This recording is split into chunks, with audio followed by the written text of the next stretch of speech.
Hello there guys, welcome back to 100% Chelsea for my review of the Chelsea versus Bayern game. And we lost 3-2. But before I actually get into it, I'm not sure if you can hear it. I will find out when I edit it. But the room I'm staying in is quite echoey. If you're asking why I'm not in my room, well, I'm in Vienna taking a seminar, that's what they call it, and editing and filming and stuff like that in Vienna for the next 2 weeks. So that's why I'm in a hotel. And I mean, it's really echoey. I'm gonna try to sort that out and try to make it less echoey for the next video. And I hope it's not too bad right now, but I'm getting straight into the video. So obviously, starting off with the lineup, it was Thibaut Courtois in goal, Azpilicueta and Gary Cahill, the usual, starters in the centre-back three. But then Andreas Christensen started instead of David Luiz. I'm very surprised, happily surprised at the time. That was good. Victor Moses and Marcos Alonso were, as usual, the two wing-backs. We don't have anyone else, so obviously. Cesc Fabregas and Kante, like they did against Arsenal, started in the centre of midfield. And I'm not sure if Lou mentioned it because I didn't get round to watching his video of earlier today. But Pedro suffered multiple fractures in his face from his collision with Ospina against Arsenal. And he had to fly back to London and sort of do his recovery there, I suppose. So Jeremy Boga started, who came on for Pedro in the last game. And this time he got to start, which is obviously great. Michy Batshuayi again started the game up front, and Willian was on the right wing. Obviously, it didn't start off great. If you watched it, it didn't start off great. Only 6 minutes in, we're already 1-0 down through a goal by Bayern Munich right back Rafinha. To be fair, it was a really good shot from maybe 20-25 yards out, but I think Courtois could have done it a bit better on that one because I just think he misjudged it. Like I think he went down too early because he thought it wasn't going to go that far into the far corner. I mean, I think it bounced twice, if not 3 times. I think he just misjudged it a little bit. He has to save it, but a keeper of Courtois' quality, someone like Neuer, someone like De Gea, someone like Courtois, I'd kind of expect them to save it, or I think they have a good chance of saving it. I don't think he would let it in the Prem. Like once pre-season is fully underway and they're fully into the into the rhythm and stuff like that. But it's what it is. In the 12th minute, Bayern Munich actually made it 2-0 through Thomas Müller, and Ribéry ran rings around Azpilicueta. He got into the box, literally just left Azpilicueta for dead, then actually chipped Courtois, sort of tried to sort of not get nutmegged. Really chipped him, and then Cahill was tracking James Rodriguez run, and then Müller just came running in on his own. Fabregas was trying to follow him, but couldn't get there in time, and Müller just had to tap it in, which is obviously annoying. Then Bayern Munich had actually a few more chances. Ribéry had one, James Rodriguez had 1 or 2. So, they could have made it a bigger gap at the time already. And then in the 27th minute, Thomas Müller made it 3-0 with, to be fair, a really good shot from, again, 20-25 yards out. A really good curler of a shot. Nothing Courtois could have done about that one, I think. But Gary Cahill, basically the whole defence was just backing off like mental. Like, it was crazy. Like, they were just running away from him. Like, they just didn't expect him to shoot from that far out. They sort of, tried to be solid in the box and maybe thought he was going to wait until for his teammates to, come closer to the box as well and then lay it off and then attack them. They just didn't expect, they just didn't predict him to shoot from there. And he did, and he went in. After that, we sort of got into the game a little bit better. So after 30 minutes, we sort of, we got into it a little bit more. Michy Batshuayi had not the greatest shot even, but, was placed very well. Forced a good save by the keeper. Cahill, put a header just wide after a corner. We actually had a few good corners that game. Mental. Chelsea in good corners. Who knew? And then in the 45th, I think, I wrote down 45th. I wasn't actually sure if it was 45th. Anyway, late in the first half, Marcos Alonso actually made it 3-1, and that was important for us to get the confidence. You don't want to go into half-time with 3-0. Alonso made it 3-1, like I said. Ball was crossed in by Victor Moses, and it literally went past everyone. It went past Michy, and it went past like 2 or 3 Bayern Munich defenders. Alonso just came running into the box, took it first time, just inside the box on the far left, and he put it into the bottom right corner. Beautiful strike, great strike, absolutely loved it. And that was first half done really. So like I said, first 30 minutes we really weren't good. 3-0 down after 27, you can't do that. But we looked so tired, we looked so slow. I mean, obviously there were these rumours coming about that Charlie Musonda actually collapsed yesterday in training, because it was just so tough. So, I'm not sure if that was 100% true, but even if they're not, he still was lying on the floor. It was clearly tough. And you could just see, I don't know, maybe they had too much lactate in their legs and sort of took a while to sort of run it off. If that's, I'm not sure what the English expression for those things is, if I'm completely honest. Sorry about that. But yeah, after 30 minutes, like I said, we got a bit more into it. Obviously, Bayern Munich maybe took a bit the foot of the gas. I don't know. Could be. They were 3-0 up. But we got into it a lot better. And, I felt it was a pretty equal game after that. And getting into the second half, fair few chances for Bayern Munich to start with. Although we were definitely a lot better than we were in the first half.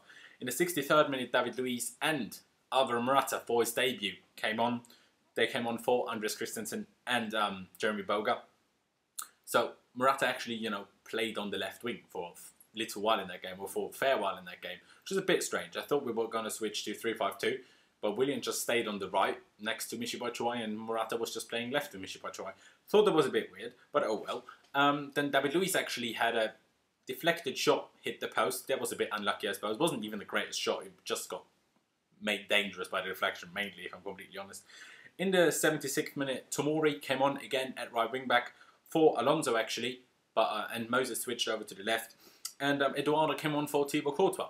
Not sure why Eduardo came on a Caballero, because I don't think Eduardo's going to play, like he didn't play last year. So, but oh well. In the 85th minute, then Michy Batshuayi made it 3-2, and was just an easy tap in after a corner. Morata kind of distracted and sort of pushed off the defender, tried to clear the ball away with his head, and the ball just fell to Batshuayi. He was completely on his own, just inside the 6-yard box, and just tapped it in. And the guy's just scoring. He scored 5 goals in 3 games and has 3 assists now, and he didn't even play a single full game in those, because Batshuayi, straight after he scored, came off for Lewis Baker, and Cesc Fabregas came on for Pasalic, for the last 5 minutes, and yeah, after that nothing really happened. So, recapping the game a little bit, obviously, it's really good. Some players actually played the full 94 minutes, which is great. And, it's just our 3rd pre-season game, so the fitness levels is massively improving. Usually when you're only 3 pre-season games in, very few players can actually handle to play a full game. But Victor Moses, Willian, Cahill, Azpilicueta and N'Golo Kante actually did play the full 94 minutes. Like I said, Michy Batshuayi and Cesc Fabregas came on in this 86th, so they almost played the full game, really. And, like I said earlier, we were clearly drilled very hard in training. So, you have to take that into consideration. Maybe that's also what happened to Arsenal when we played them. Maybe they just had a bit, a few more days of hard training. I don't know. But, you could see that we were nowhere near as quick and sharp as we were against Arsenal. That doesn't really make sense. You don't, get worse in pre-season. That you don't do that. That wouldn't make any sense at all. Talking about Morata quickly, obviously, a lot of people will want to know how his debut went. And, you could clearly see he's got a good touch. He's got a good, he's got a feel for the ball, which is great, because that's something Diego Costa wasn't always the greatest at. So that is something that he has that Diego Costa didn't really have, but he clearly looked tired. The guy was still in Los Angeles, America, Thursday? It's Tuesday, less than a week ago. He was, in America. The guy's body clock is probably still on LA time zone. Then he went to London to do the medical and signed the contract. Then he flew out to Singapore, and then they were drilled like mad yesterday, which was a session that Morata took part in. So if you were disappointed with him not scoring and not doing particularly well, first of all, he played out of position on the left wing. Don't know why Conte did that, bit weird. Anyway, but yeah, don't be too harsh on him. Give it at least the game against Inter. Let's see if he starts in the Community Shield. I could see Michy Batshuayi starting that just so Morata gets more time playing with the team and getting used to Conte's way, I suppose. Different, thing I have to talk about is Jeremy Boga. Again, he looked really good, especially in the first 30 minutes where I said didn't look good. He was pretty much the only decent player we had. He tried to get past people. He looked sharpish, not as sharp as he did against Arsenal, but he did look, sharper than most other players. So I'm very happy with him. Like I said, I still think he has stuff to improve on. His directness to goal, his eye for a teammate isn't always the best, but the way he goes past people is really good. So that looks really promising. And then a different thing I have to mention is about Andreas Christensen. I'm not saying he was bad, but once Luiz came on, we were so much more solid. Yeah, a lot of people are criticising Gary Care. A lot of people are. Yes, in that 3-man defence, which we started with, Azpilicueta isn't even properly a centre-back. Christensen, a kind of youngster, and Gary Cahill as the captain, he should be leading that defence. And maybe he's not good enough to do that. Maybe so. But, he had 2 very good last-ditch tackles. You have to give him credit for that. Yes, that's what he's good at. yes, he did back off too much for the 2-0 or the 3-0, whatever it was. But, you know, as soon as Luiz came on, it was better. I didn't see Christensen make a single tackle. Maybe I just didn't see it, just didn't notice because I was cheekily watching it during my seminar, so I didn't watch every second of it. But you could clearly see that Christensen still needs time. Maybe it would be a different story if Christensen played next to David Luiz. I'm not sure whether Antonio Conte is just thinking about Christensen as sort of the central centre-back and would move David Luiz, or if he would move Christensen out of either side. I don't know. But we definitely looked a lot more solid when David Luiz came on in the 60-something minute. Fair enough. Bayern Munich took Lewandowski off at halftime. I know he didn't score, but he's always a threat. He always, like, you know, he makes sure players are with him, you know, and it opens up space for other players. So maybe that made a difference as well. But you could clearly see that we were a lot more solid once David Luiz was on the pitch. But yeah, you know, don't read too much into it. Saturday when we play Inter Milan, we'll be a lot more ready, and you know, what we see on Saturday will be a lot closer to what we can look forward to. Maybe not look forward to, but I think look forward to for the Community Shield. You know. And something else, I'm again not sure if Louis has mentioned it already, but if he didn't, Rudiger, I think he arrived in Singapore today. I think he was like sitting on the bench somewhere, obviously not part of the matchday squad. Rudiger is now with the team as well, so that's obviously good. Again, Bakayoko is still injured, recovering, same as Hazard. Although Hazard is already working with the ball and doing light running, so that's great. We'll have to wait and see about that. But yeah, that's it from me. Leave me all of your thoughts on the game down in the comment section below. How did you think Morata did on his debut? Like I said, I gave you my thoughts. Leave me your thoughts. You know, who were you impressed by? Any particular players? Obviously, Boga I mentioned. Anyone else who would you criticise? Leave a like if you did enjoy the video. Check out all our social media links, which are down in the description below. Check out my Instagram and Twitter. You know, the handle is somewhere on the screen. You will see it. Follow me there. I'd massively appreciate that. Subscribe if you haven't already. We massively appreciate that as well. Thank you guys for watching. Up to Chelsea. Again, I'm sorry for the sound. And I'll see you next time.